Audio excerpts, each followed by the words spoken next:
नमस्कार, मैं SK सिंह, यस9 भारत न्यूज़ चैनल में आप सभी का स्वागत है। अयोध्या में कल 12 बजे के आसपास भगवान रामलला टाट से निकल करके ठाठ में जाने वाले हैं। ऐसे में पूरे देश में जश्न का माहौल है, क्योंकि गोंडा जनपद की सीमाएं अयोध्या से लगी हुई हैं। इस नाते सुरक्षा के दृष्टिकोण से इसकी सुरक्षा करना अत्यंत आवश्यक है।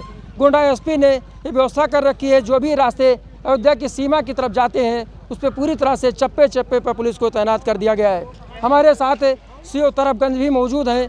SP साहब पूरी तरह से मॉनिटरिंग कर, अभी आपने देखा अधिकारियों की गाड़ियां गैस्ट्रेट से लेकर के डिस्ट्रक्टर तक सारे अधिकारी, CO से लेकर के सिपाही तक इस व्यवस्था को सुचारू रूप से बनाने के लिए पूरी तरह से तन्मयता के साथ काम कर रहे हैं। आप देखेंगे किसी भी वाहन को बिना पास के अयोध्या की तरफ नहीं जाने दिया जा रहा है। अभी गोंडा जनपद की कुछ सीमाएँ अयोध्या को छूती हैं। इस नाते सुरक्षा के व्यापक प्रबंध किए गए हैं, कहीं से कोई चूक ना हो पाए, क्योंकि कल दोपहर को रामलला ठाठ से निकल करके ठाठ में विराजमान होंगे। ऐसे में SP गोंडा ने पूरा प्रबंध कर रखा था, कहीं से कोई अराजक तत्व इस अच्छी व्यवस्था में खलल न डाला सके।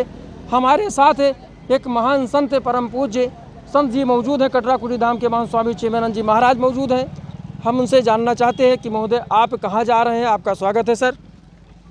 प्राण प्रतिष्ठा समारोह में तीर्थ क्षेत्र की ओर से आमंत्रण मिलने के बाद आमंत्रण पत्र आपके पास है सर? जी, ये आमंत्रण पत्र है जी, और भगवान की कृपा से ये अवसर मिला है। ये आप देख रहे हैं और सिर्फ राम महोत्सव नहीं, इसे विश्व महोत्सव कहा जाए। पूरी दुनिया इसको लेके बहुत प्रफुल्लित है और भगवान से मेरी प्रार्थना है कि हे प्रभु, जैसे आपने यह दिन निश्चित किया है सकुशल कार्यक्रम संपन्न करावें। महाराज जी, आपने देखा होगा कि जैसे जो हमारे सनातन धर्म के जो प्रमुख रूप से रक्षाकार माने जाते हैं, ये जो शंकराचार्य जी लोग हैं, ये इस व्यवस्था से संतुष्ट नहीं। किसी ने दूसरे तरीके से चैनल पर इंटरव्यू दिया। क्या आप सही मान रहे हैं धार्मिक दृष्टिकोण से इसको? कहीं ना कहीं जितने लोगों ने विरोध करने की बात मन में ठान रखी है, या तो वो सनातन के प्रति समर्पित नहीं है, या उनके मन में कोई कुंठा है, या वो राजनीति से प्रेरित होकर ऐसा बयान दे रहे हैं। ऐसा कोई कारण नहीं है कि राम जन्मभूमि के प्राण प्रतिष्ठा वाले इस कार्यक्रम का कोई विरोध कर सके। शंकराचार्य जी कह रहे हैं कि मुहूर्त ठीक नहीं है, इससे अनिष्ट हो सकता है। इस मुहूर्त से बढ़िया यह सारे मुहूर्त स्वयं भगवान तय करते हैं, और ये जो भी कार्यक्रम होने जा रहा है ये योगी मोदी या किसी व्यक्ति विशेष की वजह से नहीं, ये स्वयं भगवान ने ही तय किया है, ऐसा सबको मानना पड़ेगा। कहीं ना कहीं लोग विरोधी बताते हैं कि यह जो है कार्यक्रम भाजपा का कार्यक्रम है। नहीं, भाजपा का इससे दूर से कोई मतलब नहीं है, और मौका अगर है भी कोई राजनीतिक कारण तो विश्वास कीजिए ये मौका, मंदिर निर्माण करने का ये मौका भाजपा को, सपा को, कांग्रेस को, सबको दिया विधाता ने, लेकिन किसी की हिम्मत नहीं हुई कि कोई इस कार्यक्रम का लाभ ले सके। क्योंकि आप एक धर्म व्याख्याकार हैं, आपसे बढ़िया कोई नहीं जान सकता। ये अधूरे मंदिर का जो हो रहा है बाकायदा उस लोकार्पण, क्या ये उचित है? ये बिल्कुल उचित है, और जितना होना चाहिए निर्माण, वो फर्स्ट फ्लोर, ग्राउंड फ्लोर से लेके और थर्ड फ्लोर तक का सारा काम पूरा हो चुका है। जब काम पूरा हो चुका है, खिड़की, दरवाजे, रंगाई, पुताई, सारे डेंटिंग पेंटिंग का काम संपन्न हो चुका है, तब ये प्राण प्रतिष्ठा कार्यक्रम हो रहा है। और मंदिर निर्माण का काम ये भी बरसों चलेगा। अच्छा, तो सर इस मंदिर भगवान रामलला विराजमान हो जाएंगे, क्या शुभ संकेत देना चाहते हैं देशवासियों को? इससे क्या एक सकारात्मक ऊर्जा निकले, इससे पूरे देश का कल्याण? निश्चित रूप से प्राण प्रतिष्ठा के बाद से भारत में वो खुशहाली आएगी जिसकी कोई सीमा नहीं तय की जा सकती है। और मैं समझता हूँ कि समरसता और भारत की समृद्धि के लिए ये बहुत बड़ा मार्ग प्रशस्त होने जा रहा है। जैसा कि आपने देखा, स्वामी चिन्मयानंद जी महाराज ने, जो एक मुख्य रूप से धर्म के बारे में एक अच्छे व्याख्याता हैं, उन्होंने मंदिर के मुहूर्त को लेकर के हमारे चैनल के साथ तमाम एक्सक्लूसिव इंटरव्यू। कुछ देर पहले हमारे साथ ये कटराकुटी धाम के जो संत हैं, महान संत स्वामी चिन्मयानंद जी महाराज जुड़ चुके थे। उन्होंने बाकायदा दिया, उनको निमंत्रण कार्ड मिला है, वो वहाँ पर पहुँचे हैं। सुरक्षा की कहीं चूक न हो पाए, सारी गाड़ियों का पूरी तरह से निरीक्षण किया जा रहा है।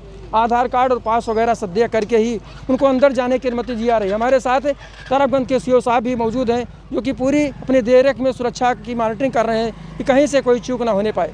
ऐसे में पुलिस की भूमिका महत्वपूर्ण हो जाती है, चूँकि यह रोड जो है गोंडा से बस्ती को जाने वाली है, वहाँ जाती है। सुरक्षा के संबंध में यह रोड बहुत ही इम्पोर्टेंट है।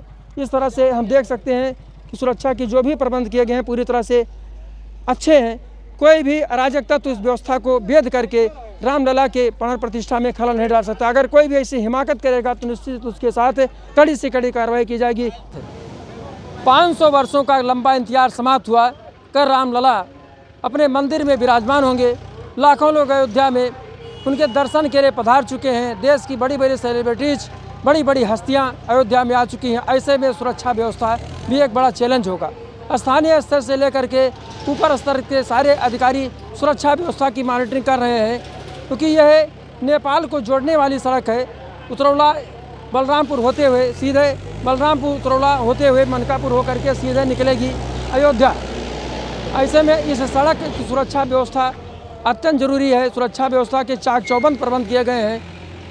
रोक दो, आवाज़ आ जाएगी। व्यवस्था से जुड़ी हर चीज़ का बारीकी से बारीकी मॉनिटरिंग कर रहे हैं। हमारे साथ सीओ मनकापुर और एसडीएम मनकापुर राजीव मोहन सक्सेना जी मौजूद हैं। महोदय, आपका स्नान भारत चैनल में स्वागत है। थैंक यू, धन्यवाद। सर, एक बहुत बड़ी जिम्मेदारी आप लोगों पर है, कहीं से कोई चूक ना हो पाए, चूँकि देश की बड़ी सी बड़ी हस्तियाँ यहाँ मौजूद हैं अयोध्या में। तमाम चार्टर प्लेन से लोग आ रहे हैं।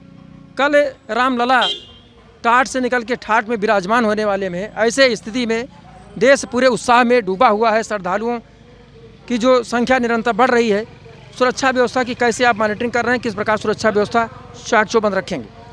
एक्चुअली जितने भी हमारे रास्ते हैं उन सबको पुलिस टीम के द्वारा सब बैरिकेडिंग कर दी गई है और बिना पास के किसी को भी एंट्री नहीं दी जा रही है, जिससे कोई भी सुरक्षा में किसी भी प्रकार की समस्या न उत्पन्न हो।